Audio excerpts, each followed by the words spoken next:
अनुभव क्रिया में शून्य से अर्थ क्या है? क्या ये जानना कि कोई वस्तु या कोई नाम रूप भी नहीं है, जैसे किसी पेड़ को बिना नाम रूप के देखा जाए तो बस वो है यही पता चलता है, और सब कुछ इसी प्रकार केवल है, वहाँ कुछ नहीं है। तो अब सब कुछ होते हुए भी कुछ नहीं है। और मौन से क्या अर्थ है अनुभव क्रिया में? हाँ, ये थोड़ा सा गलत है अर्थ। शून्य का अर्थ ये नहीं कि मुझे सब दिख रहा है और मैं जानता हूँ कि वो सब झूठ है इसलिए वो शून्य हो गया। नहीं, शून्य का अर्थ है कि नाम रूप होते हुए भी, आप चलते फिरते हंसते बोलते हुए भी कोई पदार्थ ना होना, इतना ही अर्थ है शून्य का।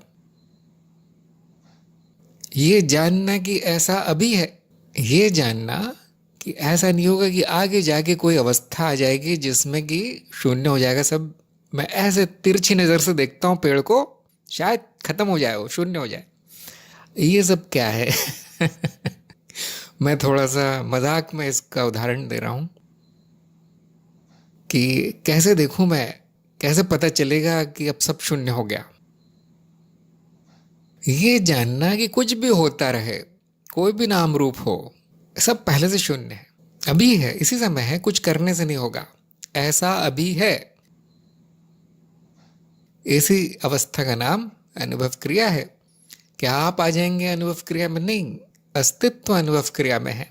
ध्यान रखिए, अस्तित्व की स्थिति अनुभव क्रिया है, इस मनुष्य की नहीं।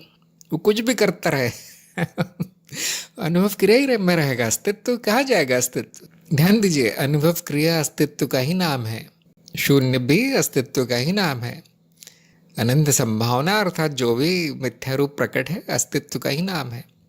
अनुभव करता अस्तित्व का ही नाम है, ब्रह्म अस्तित्व का ही नाम है। इस पे मनन जरूरी है।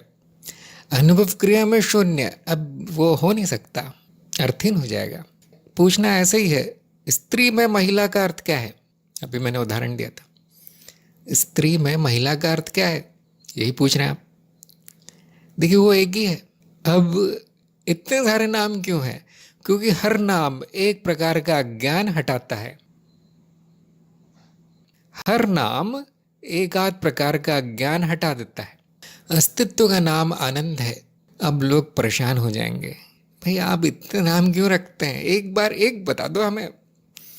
वो इसीलिए आ गया आनंद, इसलिए नाम पड़ गया मेरा, क्योंकि लोगों ने पूछना शुरू किया। देखिए, मुझे तो ये दुख है, आप कहते हैं मैं सब कुछ हूँ, मैं ब्रह्म हूँ, मुझे तो ऐसा दुख है, मुझे तो वैसा दुख है, मुझे तो ये भी नहीं मिलता, वो भी नहीं मिलता, ये इच्छा पूरी नहीं हो रही, कभी वो नहीं हो रही।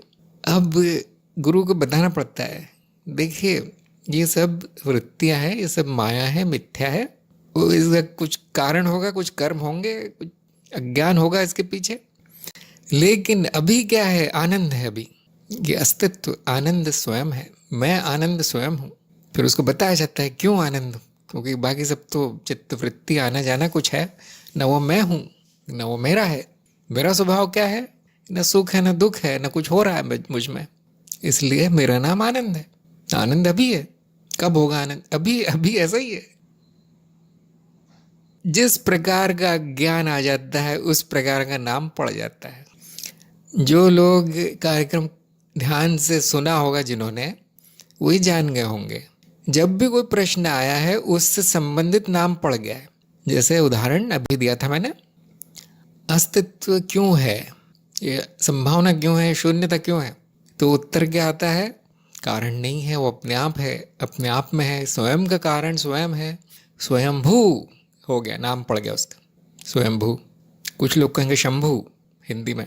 अब प्रश्न आता है, ये कहाँ शुरू होता है बता दीजिए, कहाँ अंत होता है? फिर से उत्तर आते हैं, भाई ये सब नहीं, ये बुद्धि का दोष है तुम्हारे, वस्तुओं की शुरुआत होती है, अंत होता है, इसको मूलभूत पे मत लगाओ। तो क्या नाम पड़ गया? अनंत। मेरा नाम अनंत है। अब आप पूछ सकते हैं अनंत में शून्य का अर्थ क्या है?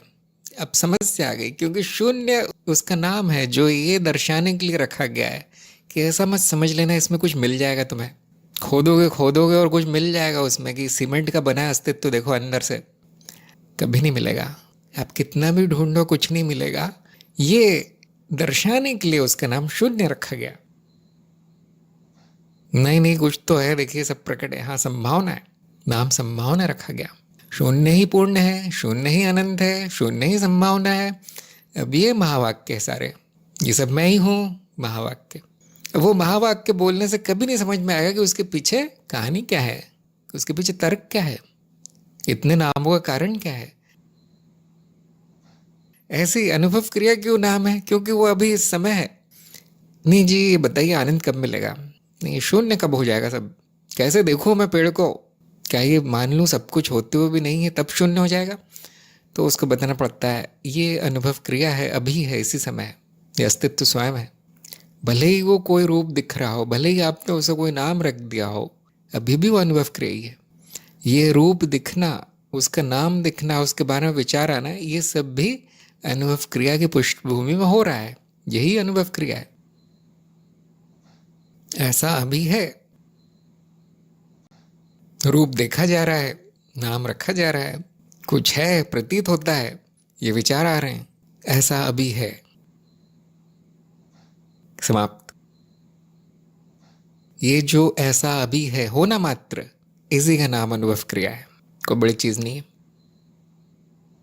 क्या ये कोई स्थिति है जो आ जाएगी किसी दिन? नहीं, जानी जाएगी किसी दिन। जब ज्ञान हो जाएगा आपको, पूर्ण ज्ञान, तो जाना जाएगा कि अभी ऐसा है, चाहे कुछ भी होता रहे, कोई विशेष अवस्था नहीं है। अनुभव क्रिया हमेशा से ऐसा है, हमेशा ऐसा ही रहेगा।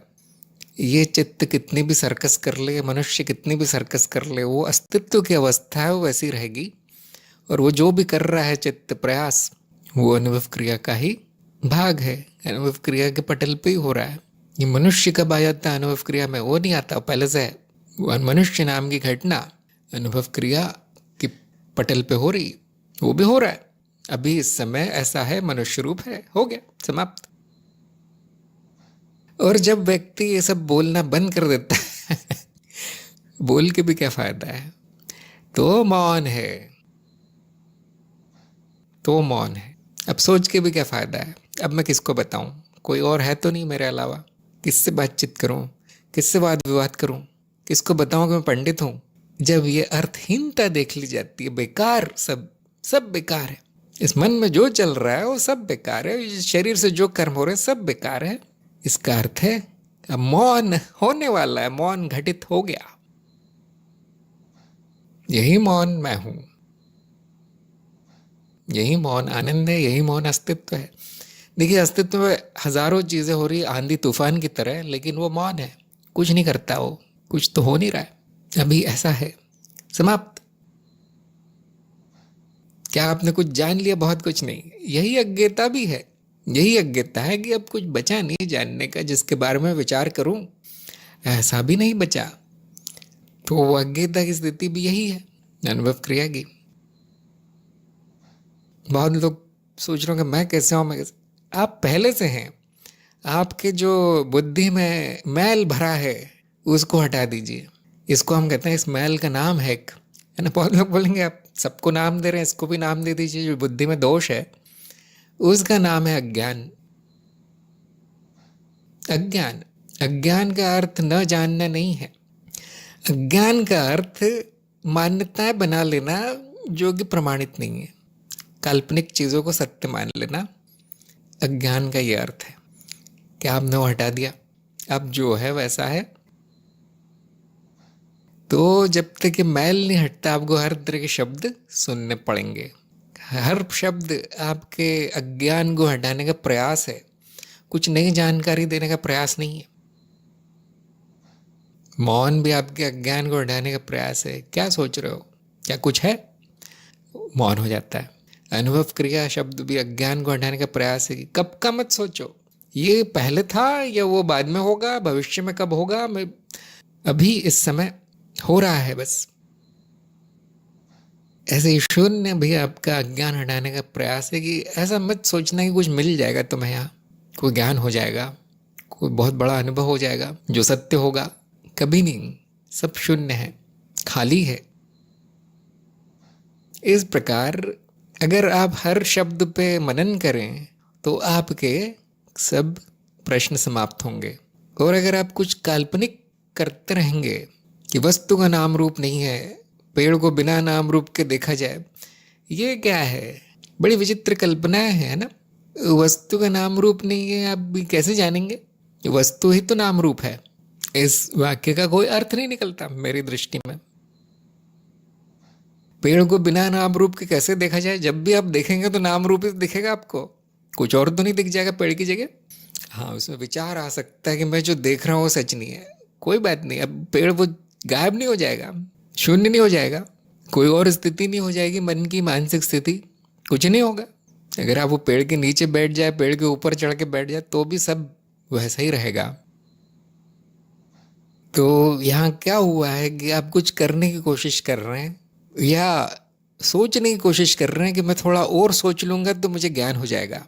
ये समस्या है। तो मुझे अर्थ पता चल जाएंगे शून्यता अनुभव क्रिया के, मौन के। नहीं, कभी नहीं होगा, कितना भी सोचते रहिए आप। सारा ज्ञान मार्ग ये सोचना रोकने के लिए तो है। जब ये मनो शरीर यंत्र अज्ञता की स्थिति में पहुंच जाता है कि जितना जानना था मैंने जान लिया, सब कुछ जान लिया, अब कुछ नहीं है, तब वो सोचना बंद हो जाता है, मौन हो जाता है।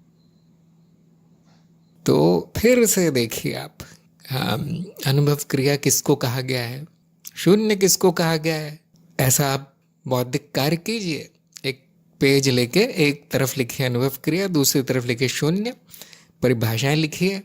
वो शब्द किसकी ओर संकेत कर रहे हैं, ऐसी कौन सी चीज़ है जिसकी ओर संकेत कर रहे हैं, लिखिए। क्यों रखा गया ये नाम, ऐसा बौद्धिक कार्य ज़रूरी है।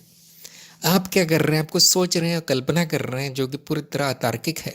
जैसे आपने बोला वस्तु का नाम रूप नहीं है, ये जानना, ये नहीं जाना जाता कभी।